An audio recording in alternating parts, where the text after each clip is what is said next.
Selamat pagi Bapak Ibu Saudara-saudara yang dikasihi oleh Tuhan Yesus. Saya berharap kiranya kekuatan, penghiburan dari Allah boleh terus menyertai kita bagaimanapun kondisi dan keadaan yang sedang kita alami pada saat ini. Bapak Ibu Saudara-saudara, kita akan mendengar renungan sekar, namun sebelumnya mari kita memohon pimpinan Tuhan. Bapa di dalam sorga, terima kasih untuk waktu yang indah di mana kami boleh berteduh sejenak di kaki Tuhan untuk menikmati kebenaran firman-Mu. Berkatilah telinga kami dan berkatilah hati kami, supaya isi hati Tuhan boleh kami mengerti dan kami dimampukan untuk melakukannya di dalam kehidupan kami sehari-hari. Kami sambut kebenaran firman Tuhan di dalam nama Tuhan kami Yesus Kristus. Amin. Bapak Ibu Saudara-saudara, tema renungan sekar kita pada pagi hari ini adalah memilih untuk budak. Memilih untuk budak, kita akan membaca di dalam Mazmur 81 ayat 9 hingga ayat 12. Mazmur 81 ayat 9 hingga ayat 12. Dengarlah hai umatku, aku hendak memberi peringatan kepadamu. Hai Israel, jika engkau mau mendengarkan aku. Janganlah ada di antaramu Allah lain, dan janganlah engkau menyembah kepada Allah asing. Akulah Tuhan Allahmu yang menuntun engkau keluar dari tanah Mesir. Bukalah mulutmu lebar-lebar, maka aku akan membuatnya penuh. Tetapi umatku tidak mendengarkan suaraku, dan Israel tidak suka kepadaku. Demikian jauh pembacaan firman Tuhan. Yang berbahagia adalah setiap kita yang mendengar sabda Allah dan yang memeliharanya. Bapak Ibu Saudara-saudara, memilih untuk budak. Budak berasal dari bahasa Jawa yang artinya tuli atau rusak pendengarannya. Ketika alat pendengaran kita terganggu, maka sudah tentu Bapak Ibu, aktivitas kita sehari-hari juga turut terganggu. Telinga kita ini memiliki 3 bagian. Bagian luar yaitu untuk mengumpulkan suara, bagian tengahnya untuk menghasilkan getaran, dan bagian dalam adalah tempat awal bagi sinyal untuk mengirimnya ke otak. Betapa pentingnya organ tubuh kita yang satu ini Bapak Ibu Saudara-saudara. Maka jika organ satu ini tidak berfungsi dengan baik, kita tentu akan kehilangan kemampuan untuk mendengar suara dan juga mengalami kesulitan di dalam berinteraksi dengan lingkungan sekitar. Bapak Ibu Saudara-saudara, Allah memberikan kita 2 telinga dengan tujuan yang mulia supaya lebih banyak mendengar dan mendapat kemudahan untuk melangsungkan kehidupan di dalam dunia ini. Tapi sayangnya bangsa Israel yang adalah umat Allah lebih memilih untuk budak, tidak mendengar suara Tuhan. Budak yang mereka pilih Bapak Ibu Saudara-saudara bukan budak pendengaran, karena sesungguhnya mereka tidak mengalami kerusakan alat pendengaran. Tetapi yang mereka pilih adalah budak hati. Budak hati merupakan sebuah kondisi yang lebih berat dari budak telinga. Karena meskipun mendengar dan menyaksikan bahkan mengalami kebesaran Allah, namun hati tetap menolak untuk taat pada perintahnya. Menolak perintah Allah berarti menolak Allah. Di dalam Mazmur 81 ayat 9 yang telah kita bacakan tadi, di sana Tuhan berseru kepada bangsa Israel. Dengarlah hai umatku, kata Tuhan. Kata dengarkan di sini bukan hanya dengar sambil lalu saja, tetapi mengandung arti dengarkanlah dengan seksama, dengarkanlah dengan sungguh-sungguh, dengarkanlah dengan penuh perhatian.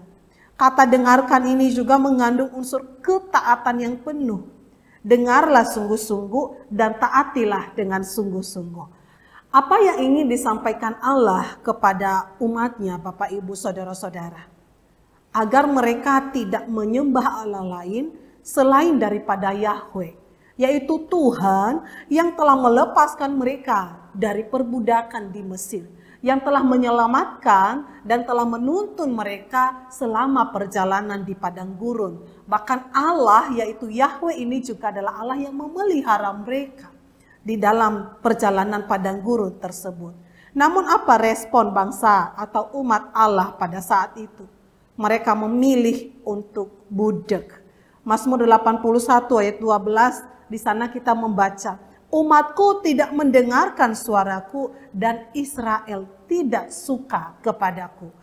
Umat Allah memilih untuk tidak mendengar suaranya, dalam arti umat Allah memilih untuk tidak menaati perintah Tuhan.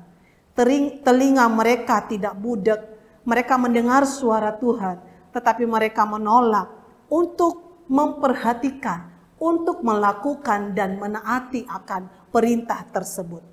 Umat Allah tidak suka kepada Yahweh, kepada Tuhan, dalam arti bahwa mereka tidak setuju kepada perintah-perintah Tuhan. Mereka tidak setuju kepada perkataan-perkataan Tuhan yang menggambarkan bahwa hati mereka, Bapak Ibu Saudara-saudara, tidak mengakui bahwa Yahweh itu adalah Allah atas hidup mereka. Bukan karena mereka tidak mengenal Allah. Bahkan umat Allah, umat Israel adalah disebut sebagai umat perjanjian. Allah yang Maha Kudus adalah Allah yang mengikat perjanjian dengan umat Israel. Namun mereka menolak, mereka tidak suka, mereka tidak menyetujui perintah-perintahnya. Mengapa Bapak Ibu Saudara-saudara? Karena kedegilan hati. Kata degil berasal dari bahasa Yunani poro, artinya tertutupi oleh sesuatu yang tebal atau tersumbat oleh sesuatu yang begitu besar sehingga hati itu mengeras, tak kunjung paham. Dan sumbatan itu atau selumbar itu Bapak Ibu Saudara-saudara itu tidak berasal dari luar, tetapi dari diri umat Allah sendiri yang menutup hatinya untuk menerima akan perintah Tuhan. Bapak Ibu Saudara-saudara, sisingaan atau gotong singa, sebutan lainnya adalah odong-odong atau sisingaan reong, merupakan seni pertunjukan rakyat Subang, Jawa Barat yang menggunakan media tandu sebagai sarana kreasi seni tersebut. Sisingaan ini diilhami dari cerita serial Reog di Jawa Timur yang menceritakan Bapak Ibu bagaimana sukacita perjalanan para pengawal Raja Singabarong dari kerajaan Lodaya saat menuju kerajaan Daha. Meskipun sang raja terkenal bengis dan angkuh, tetapi para pengawal raja ini selalu bersukacita dan selalu setia memikul tandu yang sedang ditiduri oleh Raja Singabarong. Bapak Ibu Saudara-saudara, para pengawal raja ini, meskipun mereka tahu bahwa raja yang sedang mereka pikul itu seorang yang bengis dan angkuh, namun mereka setia melakukan pekerjaan itu dengan penuh sukacita. Bapak Ibu Saudara-saudara yang dikasihi oleh Tuhan Yesus, kita punya raja yang baik, raja yang penuh dengan kasih karunia, Yahweh yang menyelamatkan, yang tidak duduk di atas tahtanya, tetapi Dia adalah Allah yang turun ke dalam dunia ini untuk menyelamatkan kita, orang berdosa. Oleh sebab itu, mari bersetia kepadanya dengan selalu menyediakan telinga dan hati kita untuk mendengar dan menaati Dia. Dan mari menjauhi sikap dari bangsa Israel yang memilih budak terhadap perintah-perintah Allah. Sebab Bapak Ibu Saudara-saudara, ada berkat-berkat khusus dari Allah bagi mereka yang setia memelihara perintah-perintahnya. Mari menikmati berkat-berkat Tuhan di dalam perintah-perintah yang Ia berikan kepada kita.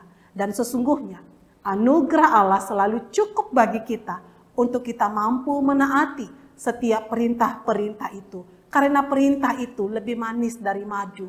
Perintah itu adalah untuk kebaikan kita manusia yang telah diselamatkan oleh Tuhan. Mari kita berdoa. Bapa di dalam sorga, kami adalah manusia yang penuh dengan kelemahan, penuh dengan kedagingan, dan kami seringkali menyembunyikan diri di balik kelemahan kami sebagai manusia. Sehingga di dalam perjalanan kami sungguh mengakui bahwa kami seringkali tidak mendengar perintah-perintah-Mu. Seringkali kami dengan sengaja tidak mau menaati perintah-perintah Tuhan. Padahal perintah-perintah Tuhan itu adalah demi kebaikan kami. Kami mohon ampunilah kami ya Tuhan.